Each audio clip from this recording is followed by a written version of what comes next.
ये खबर सिर्फ एक व्यक्ति की नहीं बल्कि हर उस परिवार के लिए चेतावनी है जहां बुजुर्ग मोबाइल और व्हाट्सएप इस्तेमाल करते हैं। अलीगढ़ निवासी दिनेश शर्मा, जो पंजाब नेशनल बैंक से डिप्टी जनरल मैनेजर के पद से रिटायर्ड हैं, साइबर ठगों से एक बेहद शातिर जाल में फंस गए।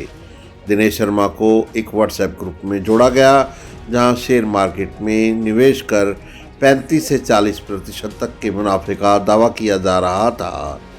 ग्रुप में रोज़ मुनाफे के फर्जी स्क्रीनशॉट भेजे जाते थे। शुरुआत में 5,000 रुपये लगाए गए और दिखाया गया कि रकम बढ़ रही है। जब मुनाफा निकालने की बात आई तो हर बार नया टास्क दिया गया। इसी लालच में धीरे धीरे कुल 1 करोड़ 10 लाख रुपए ठग लिए गए।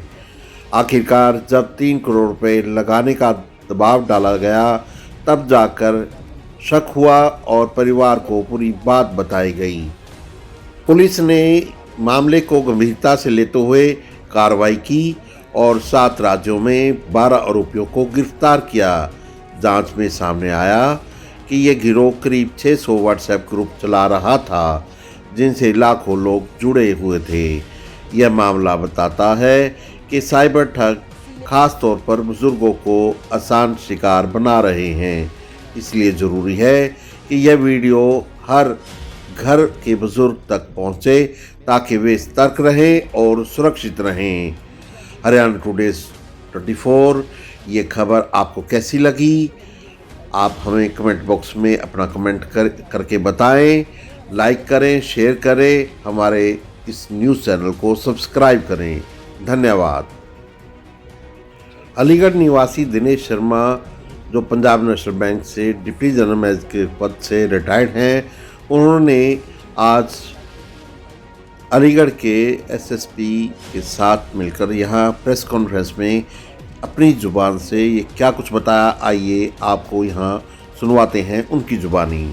अच्छा, मैं बता दूं, मैं पंजाब नेशनल बैंक का रिटायर्ड डिप्टी जनरल मैनेजर हूँ और मेरे साथ में फाइनेंशियल फ्रॉड हुआ था। शुरुआत में उन लोगों ने एक ग्रुप में छोटे सा लिंक भेजा कि इसमें से 35 से 40% रिटर्न पर वीक देंगे। मुझे विश्वास ही नहीं हुआ। मैं बैंक का खुद डीजे ब्राह्मण के बकवास है ये सब। तो इस सब को रजिस्टर किया मैंने। 2 नवंबर से वो लोग मेरे पीछे लगे थे पर मैं रजिस्टर करता चला गया। फिर 16 दिसंबर को फाइनली उन लोगों ने एक अपील की, अब थोड़ा सा अमाउंट लगा दीजिए।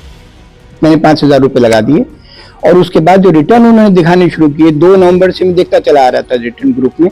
और फिर मेरे साथ में फिर पैसे लगाने शुरू किए। लोगों के भी रिटर्न थे तो लगभग मैंने पाया कि काफी लोग हजारों करोड़ तक पहुंच गए पैसे कमाने में। तो मैं सोचा मैं तो दुनिया को पीछे रहूं, मैंने भी लगा दिया। फाइनली वो एक स्टेज पर पहुंचे जहां मुझे 3 करोड़ रुपए लगाने थे और 3 करोड़ तो नहीं थे मेरे पास। तो बच्चों फैमिली से पूछा, पहली बार फैमिली से पूछा। That was my biggest mistake. मुझे फैमिली से पहले ही पूछना चाहिए था मैं जाऊं या ना जाऊं। जैसे ही फिर उसके बाद मैंने खुद समझा कि क्या हुआ और फिर जब समझ में आ गया कि फ्रॉड हो गया तब तो फिर आगे बढ़ने का प्रश्न ही नहीं पैदा होता था। तुरंत मैं साइबर सेल आया, तुरंत आया, रात का टाइम था वो। और मुझे अमित जी यहाँ थे, उन्होंने मुझे सहायता दी। मैं आया, ढांढस दी और मेरा हाल अच्छा नहीं था उस दिन, लेकिन आज आप डिफरेंट पा रहे होंगे मुझे चेहरे पे खुशी भी है।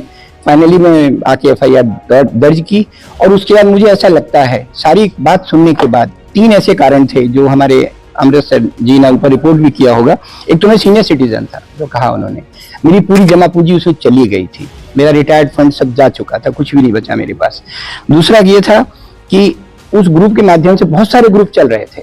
तो सबसे बड़ी जो फोरसाइट जो मैंने पाई और जो देखी, मेरे ग्रुप में भले 1000 करोड़ का फ्रॉड था, लेकिन जो होने वाला फ्रॉड था, मैंने बताया कि 4 तारीख इनकी डी डे है।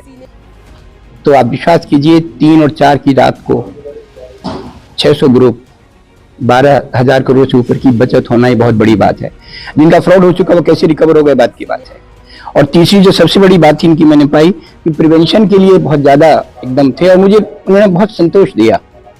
और इसके अलावा आपको कोई प्रश्न तो बताइए। फिर लास्ट में एक बात मैं जरूर कहूंगा, लास्ट का मैं 30 सेकंड की बात है।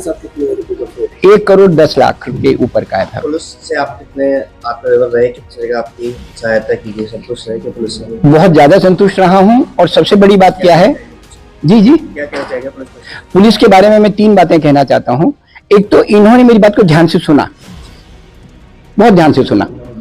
दूसरा, मुझे बीच बीच में इमोशनल सपोर्ट दी जिससे मैं स्टेबल हो पाया। तीसरी बात, मेरी बात से सुनकर वो डायमेंशन इन्होंने खोजी जो मुझे नहीं पता थी। मैंने तो अपने ग्रुप की जानकारी थी ना, पर इनके पास वो रिसोर्सेज थे कि बाकी ग्रुप्स को भी ये देख सकते थे। तो उसके मुझे बड़ा संतोष हुआ कि हम कोई यूजफुल हो रहे हैं बाकी लोगों के लिए भी।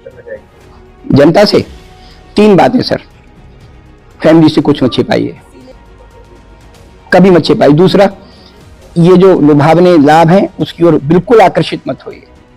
तीसरा, जो सबसे महत्वपूर्ण, अगर हो ही जाता है तुरंत साइबर सेल आइए।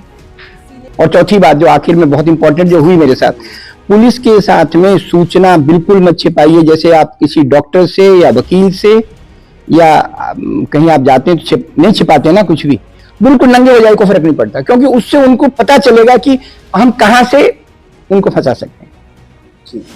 और आखिरी 30 सेकंड की बात कहना चाहता हूं, कह सकता हूं। ऐसा था, अमृतसर मेरे साथ उस दिन मिले और अमृतसर ने बहुत ढांढस जो दिया। मैं व्यक्तिगत रूप से, हालांकि महानिदेशक महोदय महोदय के निर्देशन में काम कर रहे थे, और जो सबसे बड़ी बात मैं कहना चाहता हूं कि मुझे जो इमोशनल कंफर्ट इन्होंने दिया, इट हैज नो वैल्यू। उसके कारण मैं सारी सूचनाएं स्टेबल माइंड से दे पाया। अमृतसर के बारे में कुछ आपको पता है क्या? ये गोल्डन टेम्पल भी है, पता है ना वहां क्या होता है? You go there and you derive peace and solace. Trust me, literally with Amritsar, I derived the same. I'm telling you that I was became stabilized by him, and he called. The moment he called me uncle one day, na, he called me uncle one day. कि uncle आप यहाँ बैठिए. I was just like at my home. Thank you, sir.